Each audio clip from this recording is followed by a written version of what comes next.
Ce livre, c'est un livre donc sur un moment de votre travail, Oui. qui s'appelle sur la nuit des rois, avec Ostermayer. Voilà. Alors vous n'avez pas écrit pour toutes les pièces et pour tous les rôles que vous avez joués. Si vous avez choisi de faire un livre sur ce texte, est-ce que vous pouvez nous dire pourquoi ça méritait ce travail-là? Voilà pourquoi. Pourquoi L'origine de ce livre est très simple. C'est une. J'enlève mon masque, vous me le permettez, comme on est un peu bien sûr. c'est une proposition que m'a faite un éditeur. J'avais publié dans la Pléiade, un album Pléiade Shakespeare. Qui est ici. Ah, vous l'avez. Il m'en reste. Je peux le trouver. Et oui, il en reste. il est rare, il est collector. Oui. Mais il faut en acheter 3, c'est ça, pour le Oui. voir. Mais bon, Oui. ce que je veux dire, tu l'as, Gabriel? Ah bon, j'espère, voilà. Et donc voilà, et j'avais passé 2 ans, j'ai eu l'impression de retourner en Cagne, au lycée, pour passer mon bac. Ça m'avait valu un travail passionnant, mais gigantesque, qui m'avait fatigué la plume. Et je ne trouvais pas le temps d'écrire autre chose que ça, mais j'ai eu énormément de plaisir à le faire. Il est Et culte, la confiance d'Anne Lemaire, qui était la coéditrice et à qui je soumettais mes copies, mes dissertes. Donc voilà, au sortir de ce livre-là, je n'avais pas grand-chose en cours. J'ai toujours écrit toute ma vie, mais là j'avais plus ou moins plus rien. Et donc je rencontre Maurice Hollander au musée d'art et d'histoire du judaïsme, en marge d'une lecture de Florence Delay m'avait convié, lecture d'un beau livre de Maurice Hollander qui s'appelle Le fantôme de la bibliothèque. Et à l'issue de cette rencontre, on avait dîné tous ensemble et Maurice Hollander m'avait fait cette proposition de publier un texte dans sa collection, la librairie du XXIe siècle, que je connaissais bien, surtout comme une connue pour Pérec, évidemment, dont les textes posthumes ont été édités par Maurice Hollander, mais aussi quantité de livres, notamment sur l'histoire de l'Antiquité, sur l'histoire du judaïsme, Nicole Le Rôle, etc., etc. Donc je voyais ça comme une collection de sciences humaines. Alors j'étais un peu surpris, et puis je me suis dit en fait non, il me dit non, il y a aussi toutes sortes d'artistes même qui publient dans cette collection. Il a dit à un moment ou à un autre le mot atelier, il y a des gens qui ouvrent un peu, c'est une façon d'ouvrir leur atelier. Et puis alors cette notion d'atelier qui m'est extrêmement chère, et pas seulement pour le beau théâtre qui est à côté, je me suis dit, j'ai dit à Maurice, j'étais à quelque temps de commencer les répétitions de la Nuit des Rois avec Thomas Ostermayer. C'était un spectacle que j'attendais énormément. Ce rôle aussi. C'était plutôt à ce moment-là le metteur en scène, Ostermayer, pour lequel j'ai une immense admiration. Et ces spectacles m'avaient donné à réfléchir à chaque fois, parce que j'ai toujours été surpris qu'à chaque spectacle, il remettait tout son art de mettre en scène en jeu et en question. Les spectacles ne se ressemblent pas vraiment les uns les autres. C'est pas un metteur en scène. Il y a des metteurs en scène qui, quelle que soit la pièce, vous reconnaissez immédiatement que vous êtes dans le monde de Bob Wilson ou que chez Ariane Mouchkine. Ça ne préjuge rien de la grandeur du metteur en scène. Mais lui, c'est un metteur en scène qui entre dans les pièces et dont la pièce lui fournit tout. Il lui donne tout, la structure, le décor, la distribution. Donc j'étais extrêmement avide d'entrer dans son propre atelier et de travailler pour lui. J'avais été pris pour ce spectacle. On avait fait une audition parce qu'il ne connaissait pas les acteurs. Donc c'est ça qui est bien à la Comédie Française, on est tous sur un pied d'égalité, quel que soit notre degré de reconnaissance, de notoriété de ce qu'on a fait, notre âge. Voilà, il y a une sorte, oui, on recommence, on auditionne devant quelqu'un qui ne nous connaît pas, et je trouve formidable cet exercice parce que on a une sensation de jeunesse d'abord, de tout recommencer, d'être inconnu devant quelqu'un qui ne sait rien de vous et de ne se présenter qu'à travers son travail. Donc, et à l'issue de cette audition, quelques jours après, j'avais été retenu et j'avais retrouvé la joie incroyable d'un jeune acteur qui est engagé dans un spectacle dont il a rêvé. Donc cette joie considérable, j'en avais écrit d'ailleurs, la retrouvant comme ça presque 30 ans après, j'avais rédigé des notes sur ce sentiment, ce renouveau. Et donc j'ai très naturellement proposé à Maurice Hollander, je lui ai dit, voilà, je vais commencer ce spectacle, je vous propose, je vais prendre des notes, je vais faire un journal de répétition. Et Maurice a dit, très bien. Et j'ai commencé un journal de répétition, daté, comme sur le modèle du journal traditionnel. Oui, j'essaie de le faire jour après jour. Et puis finalement, je me suis rendu compte que ça n'allait pas comme ça. D'abord, je n'arrivais pas à me mettre au quotidien. À partir du moment où je répétais, j'avais une pratique d'écriture un peu erratique. Et il y a des jours où j'écrivais rien, des jours où j'écrivais beaucoup. Et puis, les répétitions m'ont absorbé. Néanmoins, je prenais des notes, j'avais toujours mon iPad, ce qui parfois inquiétait Thomas, qui me regardait un peu en angle. Il s'est dit, qu'est-ce que c'est? C'est un acteur qui est là, moi j'ai remarqué en tant que metteur en scène, quelqu'un qui écrit pendant que vous parlez, immédiatement ça vous inquiète parce que vous vous mettez à surveiller ce que vous dites, puis je vous dis, prends en note, et s'il arrête de prendre en note, vous dites, alors, j'ai rien à dire. Il n'y a rien à dire. Donc c'est troublant, l'écriture et la répétition, ça ne va pas très très bien ensemble. Donc j'ai un peu mis de côté, et puis c'est à la suite de ces répétitions finalement, parce que j'ai appelé Maurice en disant j'arriverai pas à un journal de répétition, et entre temps d'ailleurs, je ne sais pas si vous l'avez ici en librairie, j'ai lu deux journaux de répétition que j'ai trouvé tellement admirables que j'ai abandonné l'idée même de journal. C'est un journal de l'actrice Dominique Raymond a publié, vous l'avez eu, elle l'a publié mais très tard parce que c'est des écrits elle était très jeune. Elle répétait avec Antoine Vitesse et avec Klaus-Michael Gruber. Elle avait tenu un journal pendant sa répétition, elle avait une vingtaine d'années. Et ce journal, d'ailleurs je l'ai appelé après avoir lu ce journal pour lui dire, et elle m'a dit qu'elle en avait 60, avec des dessins, avec des illustrations. Et elle dessine incroyablement bien. Et donc je dis, mais c'est fou, il faut publier ça, elle ne trouve pas d'éditeur. On va l'aider, mais il faudrait absolument, parce que, c'est-à-dire par exemple quelqu'un qui travaille Nina dans La Mouette, doit absolument lire ce journal, parce qu'elle-même était dans la position de la jeune actrice qu'est Nina dans La Mouette, et elle-même travaille La Mouette elle à ce moment-là.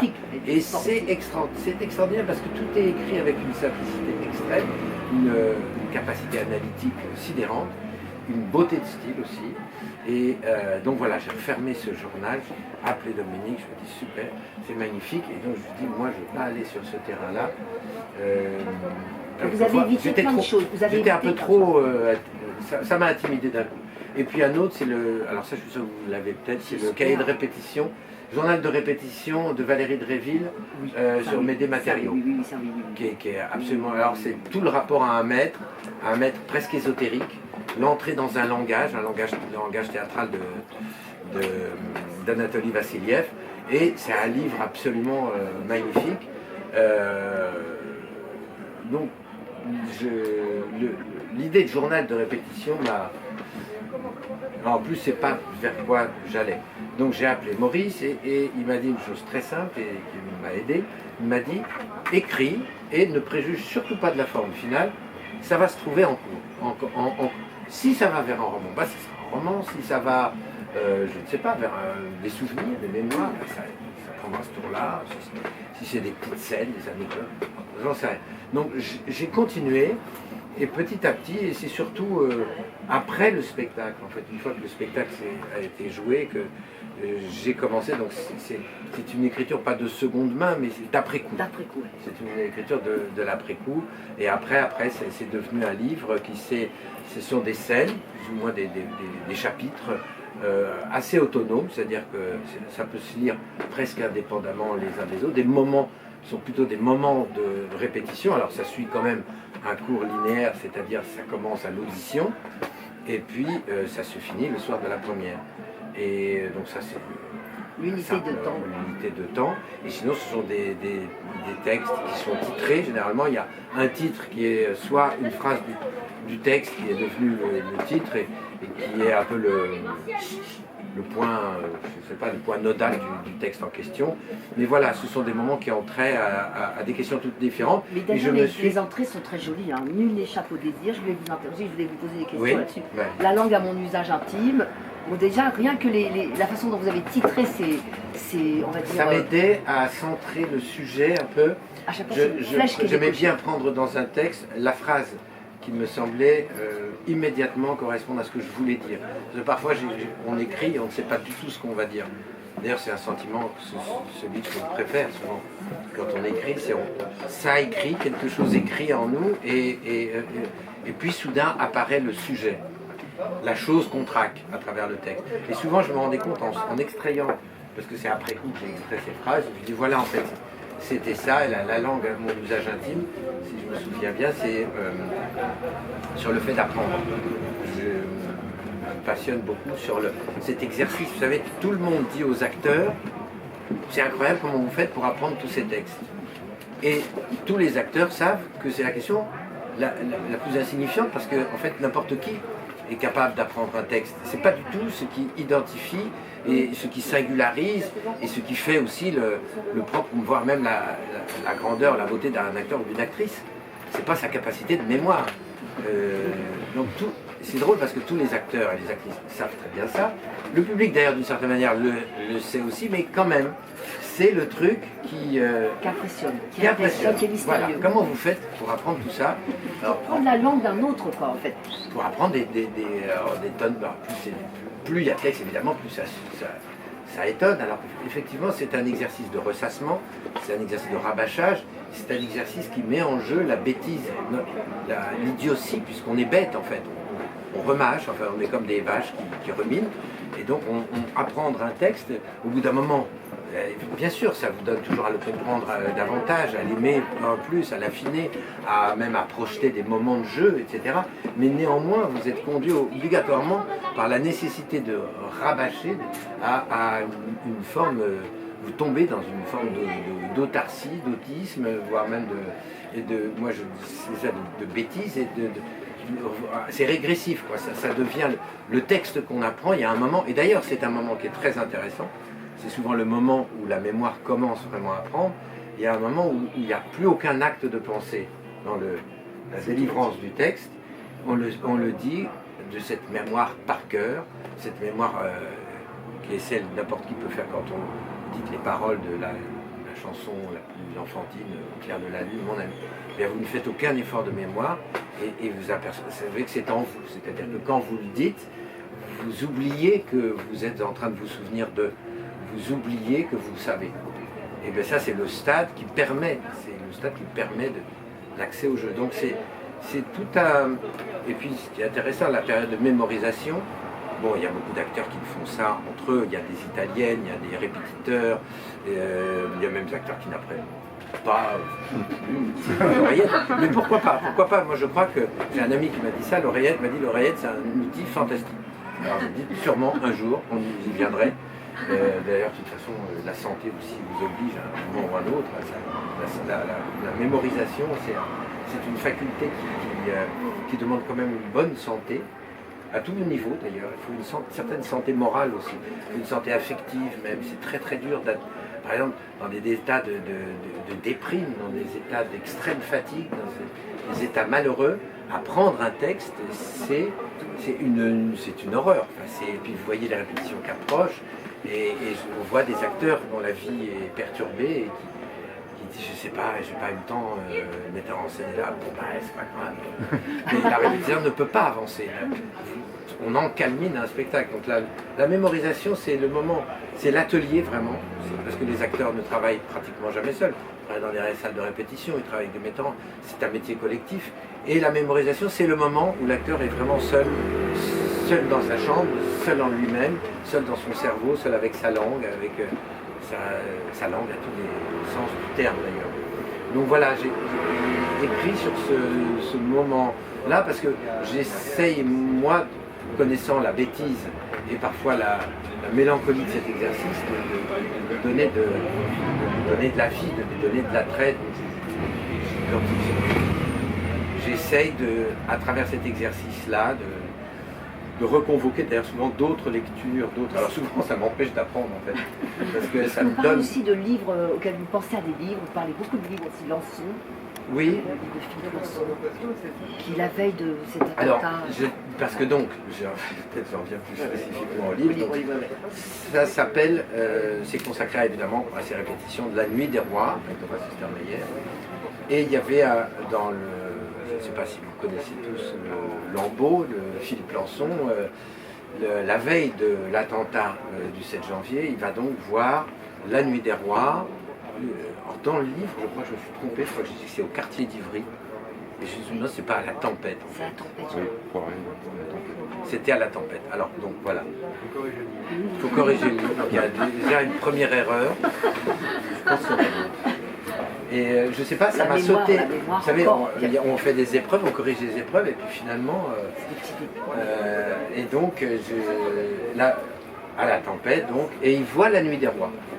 C'est la dernière chose qu'il voit, la dernière manifestation sociale à laquelle il participe, et le lendemain. Et ce qui m'avait frappé, c'est, il raconte dans le Lambeau que quand il est dans la salle de rédaction, baigne dans le sang, il a des phrases de La Nuit des Rois qui lui reviennent. Et il parle de naufrage, il dit qu'il y a comme une mer de sang, il sent ses dents flotter dans sa bouche. Et c'est tout à fait la situation du début, c'est-à-dire le personnage de Viola arrive là par un naufrage et elle ne sait même pas d'ailleurs quand elle a échoué, elle était inconsciente, c'est un capitaine qui l'a fait revenir à la vie, elle ne sait pas si elle appartient au monde des morts ou au monde des vivants. Et il y a tout un développement comme ça qui est magnifique dans le Lançon, où il est entre les deux mondes. Il ne sait pas s'il est vivant ou s'il est mort, il ne sait pas s'il est blessé, et tout ça se superpose dans sa mémoire flottante, et la chose qui m'a étonné, c'est qu'il a écrit au metteur en scène plusieurs semaines plus tard, parce qu'il s'est souvenu, à son réveil après des multiples opérations, il s'est souvenu qu'il y avait des phrases de La Nuit des Rois, et notamment, il y en a une qui est dite par Orsino, qui est en plus le personnage que je jouais, et il veut savoir quelle est cette phrase. Il s'accroche à ça. En fait, il essaye d'établir une passerelle entre le monde d'avant, où il était un journaliste, chroniqueur de théâtre, un homme, je l'avais connu, moi, un homme très joyeux, très bondissant, très juvénile. Et puis l'homme, quand je l'ai revu, bien après, j'ai fait une lecture publique et c'est évidemment un monde, ce n'est plus le même homme, évidemment. Et donc, il s'était accroché à cette phrase. Quelle était cette phrase? Je m'étais dit, mais quelle était cette phrase? Donc, moi-même, il a écrit à Clément Poiret, qui lui a suggéré des pistes, et évidemment, aucune ne correspondait. Donc, cette phrase d'Orsino reste. Donc, j'ai un texte comme ça où je m'interroge sur quelle était cette phrase. Elle est apparemment dans mon rôle, et j'ai fait des hypothèses, et je l'ai cherché.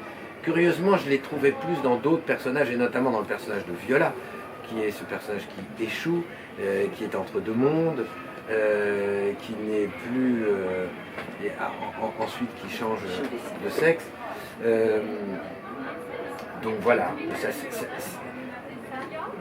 surtout après coup, dans l'écriture du texte, des moments de répétition, des moments de lecture, des moments de mémorisation me sont revenus et m'ont donné vraiment envie d'écrire. C'est pour ça que c'est un livre vraiment mais néanmoins qui concerne cette période de répétition et tout ce qui s'intéresse évidemment à tout le processus de répétition. Il y a des textes beaucoup plus, presque techniques sur des exercices que Thomas Ostermeyer propose. Alors c'est des textes que j'aimerais qu'ils soient même presque un petit peu drôles. En lire un. Allez, voir si ça. Parce que j'ai jamais lu encore, et c'est pas tellement un livre écrit pour la lecture en public. Enfin, dans mon esprit, C'est- des beaux textes. Des beaux textes. Mais c'est gentil. Ah non, vraiment, c'est super. Ah non, non, c'est super. Parce que ce qui est rare cet art du théâtre, c'est très rare d'avoir de l'intérieur comme ça, toute cette, d'abord que ce soit tracé, toutes les sensations, tout le rapport au texte, toutes les difficultés, tout ce que évoque ce personnage, c'est rare d'avoir une trace écrite de l'intérieur, de la part des acteurs, puisque c'est un art de l'éphémère, c'est un art du secret, c'est un art c'est voilé, c'est pas pour nous. On ne sait jamais par quel chemin et quel processus on produit ce jeu d'acteurs. Et donc ce titre-là, c'est un livre formidable, parce il fourmille de détails et de mise en route du personnage, de réflexion et de rapport au metteur en scène et de ce qu'est ce texte, que dit ce texte de Shakespeare et tout. Voilà, c'est sur l'art du spectacle, sur l'art du comédien. C'est vraiment un témoignage, je pense, qui restera comme on a Jouvet, on a... il y a comme ça des textes, enfin ça c'est pas rien à voir, ça n'a rien à voir, mais Vitesse aussi faisait des journaux très détaillés, j'ai toujours aimé magnifiques. lire tous les textes de gens de théâtre. C'est vrai que Vitesse, c'était un écrivain né, qui traduit comme ça des moments traducteurs, grands traducteurs aussi, et qui, même au cours de poèmes, quelquefois, il y a des poèmes de Vitesse, il y a tout un volume dans toute la collection des textes de Vitesse qui est consacré à des poèmes comme ça qu'il pouvait écrire en marge de répétition. Et moi, j'ai toujours été effectivement, ayant toujours rêvé d'écrire, quand j'ai découvert qu'il y avait une littérature d'acteurs, disons d'acteurs qui écrivaient sur leur métier, ça m'a ouvert un horizon. Parce qu'avant, je me disais, l'écrivain, c'est l'écrivain pur, c'est celui qui écrit roman, mémoire, correspondance, etc. Donc je fantasmais un peu le grand écrivain avec un grand E, et en s'intéressant à des pratiques plus mineures, on découvre qu'il y a des possibilités d'écriture qui sont l'écriture de la pratique, l'écriture d'atelier. Mais c'est intéressant, C'est là quand les peintres ont écrit dans leur voilà, atelier, les journaux d'écrivains, les journaux de peintres. Ouais. Alors quelquefois il y a des choses, j'adore quand les peintres comme ça, dans une page écrivent sur, je sais pas, comment ils ont trouvé tel bleu, comment ils l'ont fait évoluer, etc. Donc j'aime bien m'intéresser sur des questions d'atelier, comme ça, de répétition, qui sont pas forcément, qui sont même pas forcément intéressantes. Le premier livre que j'avais fait, Scène de la vie d'acteur, s'intéressait plutôt au temps faible de la vie d'acteur, au temps mort, au temps ingrat même, à ces moments où apparemment il ne se passe rien. Tout le monde sait, tous les acteurs savent en répétition, il y a des moments où il ne se passe strictement rien, où on s'ennuie. Voilà, mais quand les comédistes travaillent, c'est très intéressant, mais c'est le moment où les scènes comiques ont quasiment épuisé leur effet sur les acteurs, sur tous ceux qui regardent, et on doit continuer à fabriquer. Et à travers ces moments d'ennui, c'est là où se joue finalement souvent la vérité d'un spectacle, quelquefois, à travers des silences, des vides. Donc voilà, je voulais vous lire un... Je ne sais pas ce que ça va donner, parce que c'était sur un... je vais voir si vous comprenez, en vous le lisant, l'article en question. Non pas que je vous demanderai de faire l'exercice après, pourquoi pas, mais... Ce texte s'appelle « Rire au-delà du possible ». I-ras. Premier temps. I, flexion des genoux. Deuxième temps, ras, poussée des genoux, redressement du corps. Pendant 10 à 20 secondes, on n'entend que la rumeur basse et régulière I-ras, I-ras, jaillit de nos poitrines. Synchrone, nous fléchissons, nous redressons. On regarde devant soi. Thomas marche lentement à l'extérieur du cercle, une gerbe de bâton dans les mains.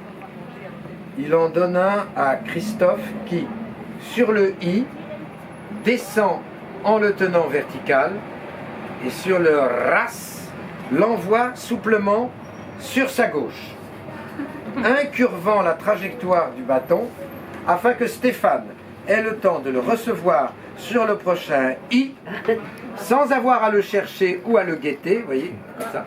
Stéphane qui, sur le ras, l'envoie à son tour vers Anna, qui le passe à Sébastien, qui, à Noam, ras. Ras, qui à Adeline, qui à moi, ras. Je ne peux m'empêcher de lorgner le bâton quand je le sens m'arriver, le manque à moitié, le renvoie tant bien que mal à Julien, etc. Après 2 tours, l'accord se fait. Le bâton passe à peine devant nos yeux, montant, descendant, montant, descendant.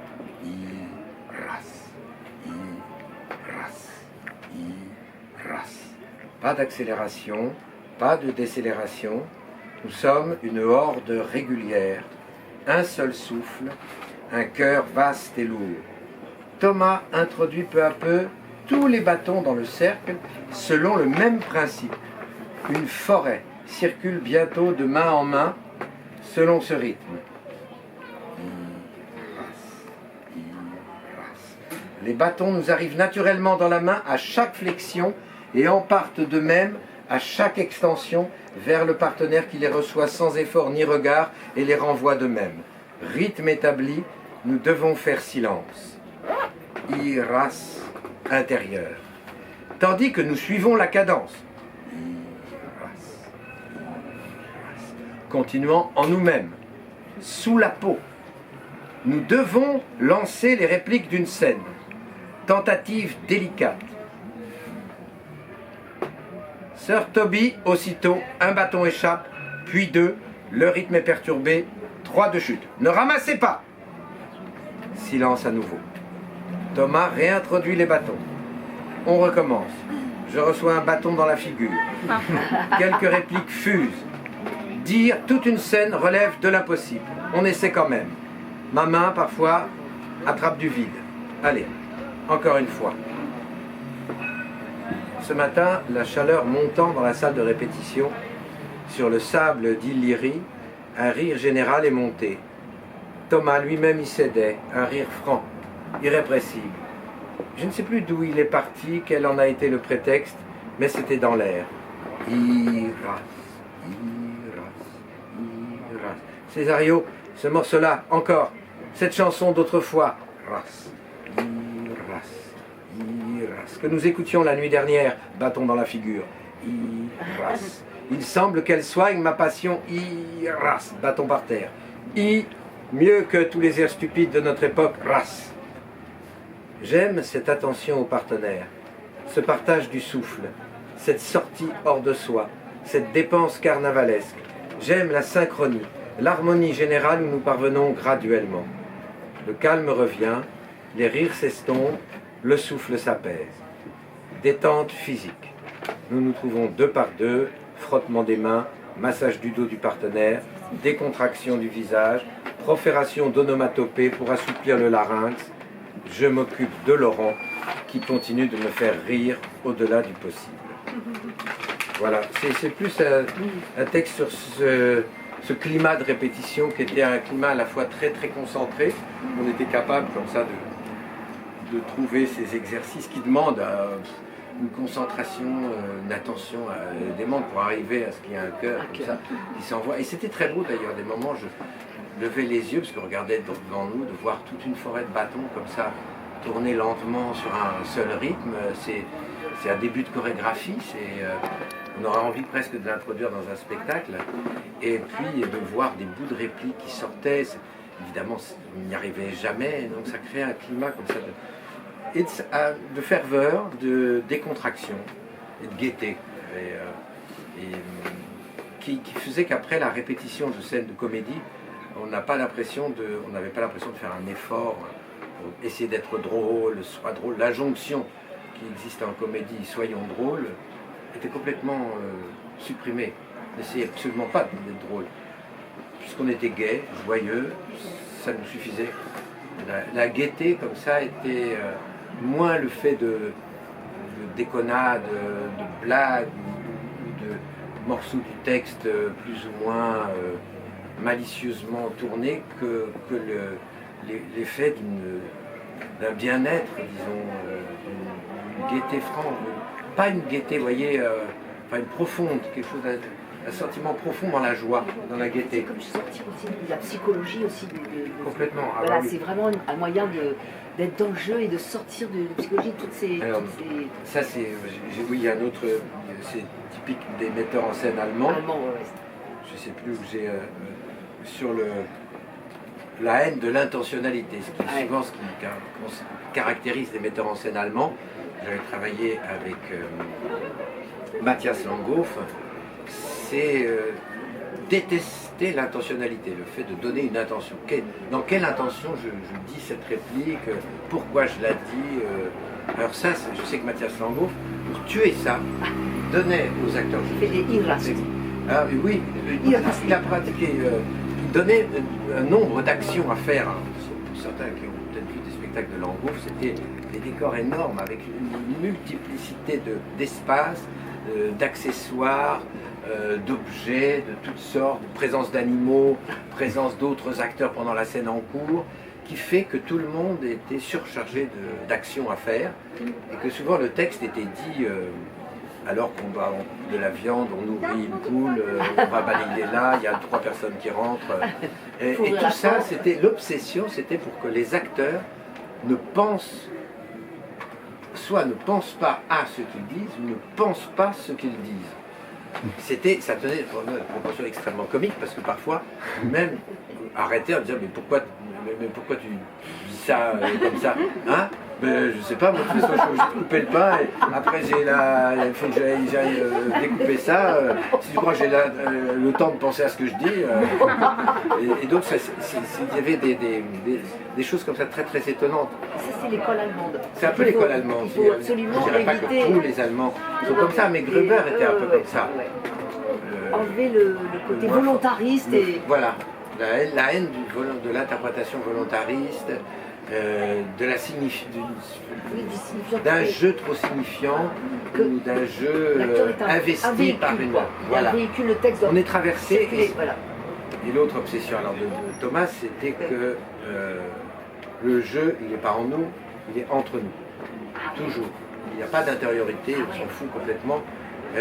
Tout vient en fait, pour ça les iras, tout vient de la relation qui s'établit et que donc il y a un jeu qu'on faisait très très souvent. Il ne veut pas l'ego des acteurs, quoi. Il en veut pas. Non. Il veut alors ce qui est très intéressant, c'est que c'est un collectif, mais un collectif de gens singuliers. C'est pas non plus des exercices qui tendent à éradiquer toute singularité. Non, tout le monde est dans son costume, et puis après il y a un moment où on bascule dans la répétition. D'ailleurs, essayez toujours que la frontière entre l'exercice, l'improvisation, le jeu de ce type-là, et la répétition elle-même, il soit d'un seul tenant. Qui n'est pas ce côté « Ah, ça y est, je répète, je joue, je suis dans mon personnage », et me voilà tanké dans une sorte de carapace. Donc ça, il luttait beaucoup contre ça. Et l'exercice dont je disais, c'était pour trouver l'art du dialogue, l'art de faire que ce n'est jamais moi qui j'envoie une phrase, et c'est l'autre qui va me changer, c'est l'autre qui va me faire changer mon humeur, mon accent. Je n'impose pas un jeu, c'est le rythme de notre échange qui va petit à petit construire la scène. Donc alors, il y avait un exercice qui est absolument tout bête, c'est l'un dit à l'autre, tu es X ou Y, tu es fatigué. Et l'autre dit non, je ne suis pas fatigué. Si tu es fatigué, je ne suis pas fatigué. Je te dis que tu es fatigué. Non, je ne suis pas fatigué. Je te dis que tu es fatigué. Non, mais pas du tout, j'ai très bien dormi. Non, tu es très très très très fatigué. Mais enfin, arrête, Et de faire monter, croître, tout simplement sur ce thème. L'un dit quelque chose et l'autre nie farouchement, de façon à faire monter une humeur et puis ensuite à faire décroître.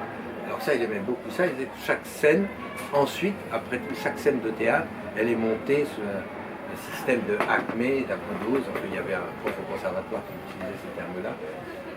Il y a un crescendo et un décrescendo. Et qu'en fait, si on découpe toute scène, la pièce elle-même est comme ça, puis toute scène est comme ça, crescendo, décrescendo, puis ensuite vous avez rencontré que n'importe quel moment de la scène peut se décomposer comme ça, voire une réplique, une phrase est aussi, c'est une sorte de rythme vital, et surtout en comédie, c'est très très important. Donc on essayait de construire, et dans le cours de la pièce et dans les scènes.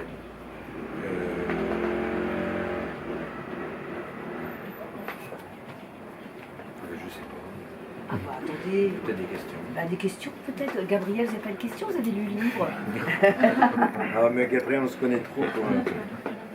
J'avais même dit, si... attention Gabriel, je vais vous faire lire un morceau. Ah bah oui, alors Alors ça, là, très bien. ça oui. Alors ça, Gabriel, là d'accord. D'accord. Là d'accord. Tant pis pour vous, Gabriel. Peut-être... Ah. Il dit non, mais vous savez, il ne va pas venir. Hein. Parce que mais ce que attention. Ce que je trouvais intéressant, c'est ce qui donne le titre du livre. Oui, On n'a pas oui, la parlé transparence. On n'a pas parlé. Ah oui, j'adore le titre. Oh, le titre, qu'est-ce qu'il est beau, le titre. Alors, je Les dis nuits. 2 secondes sur le Ouais, titre. ça, c'est beau. C'est la traduction par Olivier Caddio, qui est le traducteur. C'est dans sa traduction que nous avons joué la Nuit des Rois. Et c'est une petite phrase qui appartient au personnage d'Olivia, qui dit « Love's night is noon ». Et c'est très dur à traduire parce que c'est tellement bref en anglais, « Love's night is noon ». Nuit d'amour est midi. Vraiment, littéralement, c'est ça que ça veut dire. Et dans la réplique, ça veut dire aussi obscur soit l'amour, c'est-à-dire aussi caché soit-il en nous, eh bien en fait il éclate, il transparaît, il se voit. Personne, elle s'en veut elle-même de ne pas assez cacher son sentiment amoureux. Elle dit cette phrase qui est très beau, c'est très énigmatique. Et moi j'ai une page où j'ai cherché dans toutes les traductions comment c'était traduit. Et à la première lecture de la traduction de Caddio, j'ai été très frappé par cette phrase. Les nuits d'amour sont transparentes. Je trouvais ça absolument magnifique. Alors, je l'ai mis un peu dans quelques dés, parce que mon frère m'a dit, mais dis donc, c'est des confessions érotiques. J'aurais dit, mes nuits d'amour sont transparentes. Et je me suis dit, qu'est-ce que... Alors, je me suis dit, heureusement que j'ai marqué pendant la nuit des rois. Ça me délivre. Voilà. Donc voilà, j'avais adoré et j'ai le sentiment que cette phrase, elle est c'est le cœur du cœur de la pièce. C'est vraiment, il me semble, c'est une très grande pièce, une comédie, c'est une très grande pièce d'amour. Et c'est dans la scène entre Olivia et Viola, c'est le cœur de la pièce. Vous savez, Viola est en homme sous le nom de Cesario. Olivia, qui est la comtesse de ce royaume, est tombée amoureuse du jeune homme et lui et Cesario, Viola, est extrêmement embêtée parce qu'elle ne peut pas révéler, parce qu'elle en plus elle est amoureuse d'Orsino, duc de l'état voisin, et cette femme la touche d'ailleurs, cette Olivia. Donc il y a à tous les degrés multiples ambiguïtés, c'est-à-dire qu'on peut aussi penser que Viola est quand même troublée par Olivia, que Olivia ne serait-elle pas un tout petit peu consciente du sexe réel de Viola. Enfin, le tremblé de la pièce, là, à ce moment-là, il y a une inversion des sexes, du jour de Love's Night is Noon, du jour en nuit. Donc la pièce tourne autour de ça, de cette... je vais dire interchangeabilité, c'est pas du tout le mot, de l'amour, de ce mouvement fluent de l'amour. Mais la bisexualité d'amour. Oui, de la bisexualité, du désir en fait. La question de la pièce, c'est le désir sous toutes ses formes. Alors c'est ce que disait bien Thomas, et c'est souvent la tradition théâtrale a parfois complètement édulcoré la pièce là-dessus, parce qu'il y a toutes les formes d'amour. D'une femme pour une femme, d'un homme pour une femme, d'un homme pour un homme. C'est le personnage d'Antonio qui est un marin qui est tombé fou amoureux de Sébastien, qui est le frère jumeau de Viola. Et cette histoire, là Thomas nous avait très bien travaillé dans ce sens-là, cette histoire d'amour, elle n'est pas moins importante que les autres. Tout le monde est amoureux dans cette pièce. Tout le monde est amoureux, tout le monde a l'objet de son désir. Il y a même le pouvoir est un objet de désir. Malvolio, et finalement il est même lui-même amoureux aussi d'Olivia. Mais personne dans cette pièce n'échappe au vertige du désir. Donc c'est une pièce qui est profondément anti-puritaine, parce que justement, ce qu'elle dit, c'est que le désir est tout le temps en mouvement, tout le temps changeant. On ne peut absolument pas supprimer le désir. Enfin, vouloir le limiter, ça ne fait que l'accroître, et tout se mélange. Tout se mélange. Il n'y a pas les frontières éclatent les unes après les autres dans cette nuit carnavalaise. Donc voilà. Gabriel, donc. Fin de la parenthèse sur le titre. bien, Love Night is Noon. Ah bah voilà. La répétition a pris un tour cotonneux, suscité par la deuxième scène entre Olivia et Viola que Thomas n'a pu s'empêcher d'interrompre plusieurs fois, répandant, malgré la douceur de ses interventions, comme toujours lorsqu'il en vient à ces moments de la pièce, une sourde inquiétude, un silence qui se communique des acteurs aux techniciens, des techniciens à toute la petite population qui émaille les sièges de la salle. Le mouvement général cesse, le silence des trains arrêté. Thomas porte un œil étrange sur la scène. D'où je suis, à quelques fauteuils de sa place, j'ai du mal à cerner ce regard. Il m'a semblé indifférent aux multiples problèmes de rythme et d'enchaînement dans le déroulé de l'acte, comme s'il s'était absenté. Une intimité s'est perdue depuis notre migration vers la salle Richelieu. Rien n'est plus normal, mais le deuil n'est pas fait. Éternelle conciliabule entre Thomas, Georgia et Adeline. Le dernier échange entre elles sur la passerelle. Reste, dis-moi ce que tu penses de moi. Que vous pensez être ce que vous n'êtes pas. Si je pense ça, je pense la même chose de vous. Vous pensez juste, je ne suis pas ce que je suis. Cet échange demeure vague, confus ou trop clair, sans épaisseur. Je relis sur la brochure les mots qui ont suscité interruption, questions et doutes, puis suspendu la répétition. Personne ne parle.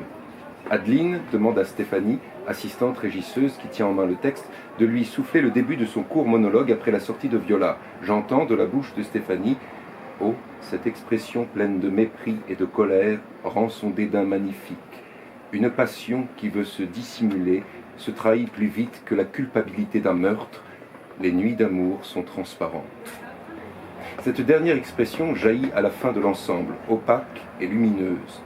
En demandant que ces mots lui soient soufflés par Stéphanie, qui avec tact les dit sans accent et sans affect, Adeline sait exactement ce qu'elle fait et ce qu'elle doit faire.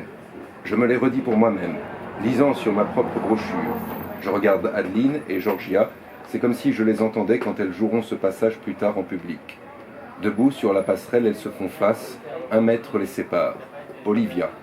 Cher Césario, par toutes les roses du printemps, par virginité, honneur, vérité et tout ce que vous voulez, je t'aime, malgré ton orgueil. Rien de raisonnable ne pourra cacher ma passion. Parfois, leurs 2 visages se tournent vers Thomas, qui reste au fond de la salle, parlant tantôt à Elisa en allemand, tantôt à Christian, son dramaturge en français. Je n'entends pas ce qu'il dit. Je les regarde encore, me viennent par bouffer leurs échanges à voix encore plus basse. M'émeuve l'affection qu'elles se portent, la délicatesse dont chacune fait preuve envers l'autre. Aucune rivalité. Les nuits d'amour sont transparentes. Je voudrais chercher dans le texte anglais ce dont ces mots sont la traduction, l'adaptation, la transposition. Je ne sais encore quel mot s'applique le mieux en la circonstance, mais le plaisir que je prends à les redire me fait remettre ma recherche à plus tard. Je m'arrête sur eux comme sur un promontoire d'où il me semble voir quelque chose dans le lointain. Je dis et dis encore la phrase, ce qui la précède et ce qui la suit, puis quitte la salle qui est plongée dans le silence. Je vais dans ma loge, on n'entend toujours rien dans les retours. Coup d'œil sur le texte anglais. A murderous guilt shows not itself more soon than love that would him hid. Love's night is noon. Une passion qui veut se dissimuler se trahit plus vite que la culpabilité d'un meurtre. Les nuits d'amour sont transparentes. Je m'arrête sur Love's Night is Noon, avec l'idée que c'est le cœur, le noyau dur de toute la pièce. L'amour inverse la nuit et le jour, fait de la nuit le jour, du jour la nuit. Aveuglant, éblouissant. J'ai diverses traductions où je prends plaisir à retrouver la phrase comme un petit diamant infrangible. Je veux voir comme les traducteurs l'ont taillé. François-Victor Hugo. La nuit d'amour est un plein midi. Littéral et juste. Théodore Lascaris, car la nuit de l'amour est toute lumière. Pourquoi pas, mais je n'aime pas le car, inutile. Félix Sauvage, 1934. L'amour perd son mystère. Ne s'est pas foulé. C'est une édition des belles lettres où l'on confiait sans doute les traductions à des étudiants qui s'acquittaient vite de leurs tâches. Jean Anouilh. La nuit de l'amour est une pleine clarté. Il voulait faire un alexandrin, il l'a et ça devient pompeux. Je l'entends soudain dans la bouche d'un acteur des années 50 ou 60, scandant les vers, yeux fermés, voix en l'air, grêlé par les micro-sillons d'un vieux disque, comme on écouterait un message de la résistance en 1943. Alexis Curver. Les ténèbres où se cache l'amour ont la clarté du plein midi. Trop long, fastidieux. Jean-Michel Desprats. Sa nuit est un plein jour. Parfait. Je savais qu'il allait dire. Les mots remuent. Je m'allonge sur mon petit lit. Dans un demi-sommeil, je vois les 7 traducteurs, là, serrés dans ma loge, penchés sur leur ouvrage, taillant, usinant en silence, tandis que j'essaie, répète, distingue, puis mélange les propositions, les renvoyant toujours à leur atelier minuscule. Je m'y mets à mon tour. L'amoureuse nuit est claire comme le jour. Nuit d'amour et midi. Les nuits d'amour sont transparentes. Pas mieux. Je ferme complètement les yeux. Je pourrais rentrer chez moi. Je ne retournerai pas en scène aujourd'hui, mais je m'attarde.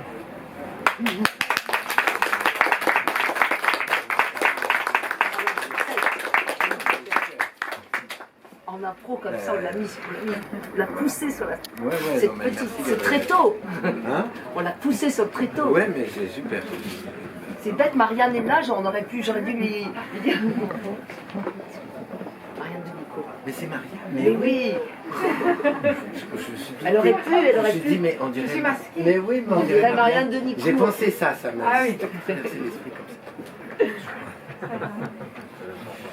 Ben, Eh bien, voilà, alors, je ne sais pas si vous avez. Vous avez on des peut questions? passer, Est-ce que vous voulez peut-être dédicacer le livre? Est-ce que vous avez envie de poursuivre?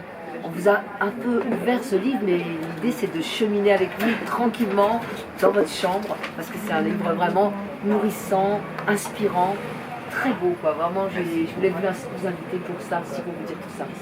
Et Vous Thomas, faire ce plaisir-là. il parlait souvent en russe? Parce que En allemand. Ira, c'est bien russe. C'est un exercice russe, oui. Mais parce qu'il est très nourri d'exercices de biomécanique. En fait, quand il était jeune metteur en scène, il avait fait des ateliers de biomécanique. Ce qu'il a abandonné d'ailleurs par la suite, ça c'est quand il était directeur de la baraque mais vous même être russe, non? Oui, Vous êtes russe? Oui. Ah, vous connaissez bien ce... oui, je connais un peu Thomas. Il parle un peu russe. Alors ça, je ne savais pas, vous voyez. Il parle, Nous, on parlait allemand et français, essentiellement, donc... mais je sais qu'il connaît bien ça. Eh bien, si vous voulez, voilà, on va vous inviter à venir faire dédicacer ce livre si vous avez envie. Donc, c'est ça. On a dit Chantal, alors on va